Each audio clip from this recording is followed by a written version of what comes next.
प्राचीन काल में एक सेठ के 7 पुत्र थे। सातों के विवाह हो चुके थे। सबसे छोटे पुत्र की पत्नी श्रेष्ठ चरित्र की, निस्वार्थ और सुशील थी, परंतु उसके कोई भाई नहीं था। एक दिन बड़ी बहू ने घर लीपने को पीली मिट्टी लाने के लिए सभी बहुओं को साथ चलने को कहा, तो सभी तांसला और खुरपी लेकर मिट्टी खोदने लगी। तभी वहाँ एक सर्प निकला, जिसे बड़ी बहू खुरपी से मारने लगी। यह देखकर छोटी बहू ने उसे रोकते हुए कहा, मत मारो इसे, यह बेचारा तो निरपराध है। यह सुनकर बड़ी बहू ने उसे नहीं मारा। तब सर्प एक ओर जा बैठा। तब छोटी बहू ने उसे कहा, हम अभी लौट कर आते हैं, तुम यहाँ से कहीं जाना मत। यह कहकर वह सबके साथ मिट्टी लेकर घर चली गई और वहाँ कामकाज में फंसकर सर्प से जो वादा किया था उसे भूल गई। उसे दूसरे दिन वह बात याद आई, तो वह सबको साथ लेकर वहाँ पहुँची और सर्प को उस स्थान पर बैठा देखकर बोली, हे सर्प भैया नमस्कार। सर्प ने कहा, तू भैया कह चुकी है, इसीलिए तुझे छोड़ देता हूँ, नहीं तो झूठी बात कहने के कारण तुम्हें अभी डस लेता। वह बोली, भैया मुझसे भूल हो गई, उसकी क्षमा मांगती हूँ। तब सर्प बोला, अच्छा, तू आज से मेरी बहन हुई और मैं तेरा भाई हुआ, तुझे जो मांगना है सो मांग ले। वह बोली, भैया मेरे कोई भाई नहीं है, अच्छा हुआ जो तू मेरा भाई बन गया। कुछ दिन व्यतीत होने पर वह सर्प मनुष्य का रूप रख के उसके घर आया और बोला कि मेरी बहन को भेज दो। सब ने कहा कि इसके तो कोई भाई नहीं था, तो वह बोला, मैं दूर के रिश्ते में इसका भाई हूँ, बचपन में ही बाहर चला गया था। उसके विश्वास दिलाने पर घर के लोगों ने छोटी को उसके साथ भेज दिया। उसने मार्ग में बताया कि मैं वही सर्प हूँ, इसलिए तू डरना मत और जहाँ चलने में कठिनाई हो वहाँ पर मेरी पूँछ पकड़ लेना।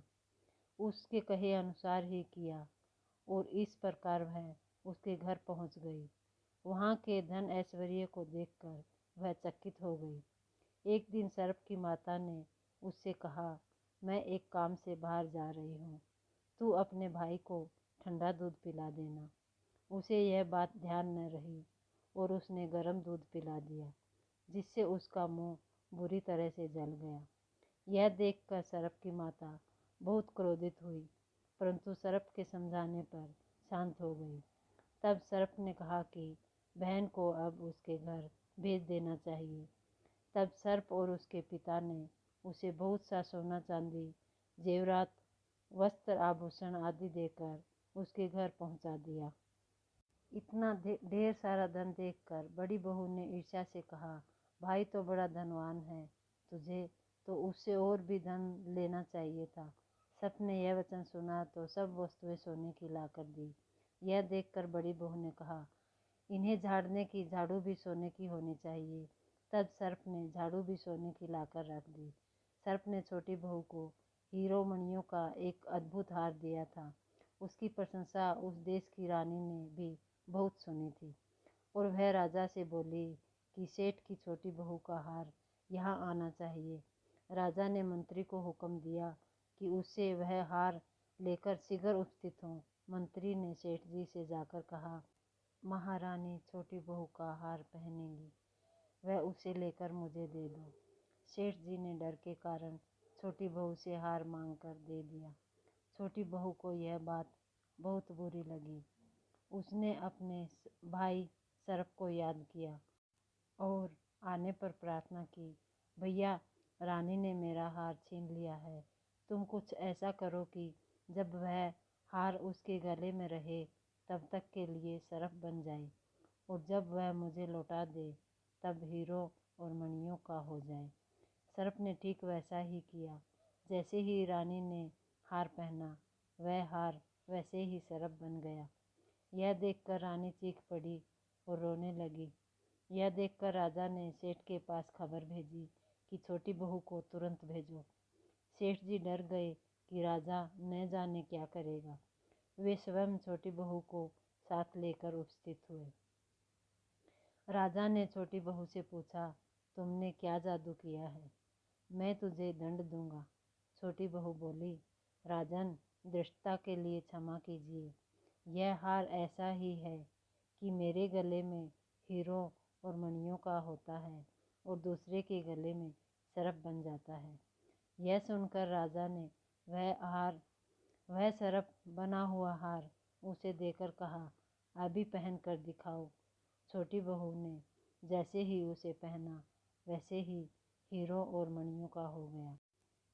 यह देखकर राजा को उसकी बात का विश्वास हो गया और उसे प्रसन्न होकर उसे बहुत सी मुद्राएं भी पुरस्कार में दी।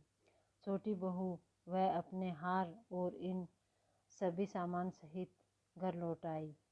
उसके धन को देखकर बड़ी बहू ने ईर्ष्या के कारण उसके पति को सिखाया कि छोटी बहू के पास कहीं से इतना धन आया है। यह सुनकर उसके पति ने अपनी पत्नी को बुलाकर कहा, सच बता कि यह धन तुझे कौन देता है? तब सर्प को याद करने लगी। तब उसी समय सर्प ने प्रकट होकर कहा, यदि मेरी धर्म बहन के आचरण पर संदेह प्रकट करेगा तो मैं उसे खा लूँगा। यह सुनकर छोटी बहू का पति बहुत प्रसन्न हुआ और उसने सर्प देवता का बड़ा सत्कार किया। उसी दिन से नाग पंचमी का त्योहार मनाया जाता है और स्त्रियां सर्प को भाई मानकर उसकी पूजा करती हैं। तो फ्रेंड्स, यह थी एक छोटी सी नाग पंचमी की प्राचीन कथा। आपको कहानी कैसी लगी? अगर कहानी अच्छी लगे तो कृपया लाइक करें और चैनल को सब्सक्राइब करें। मिलते हैं एक नई कहानी के साथ। हरे कृष्णा, राधे राधे।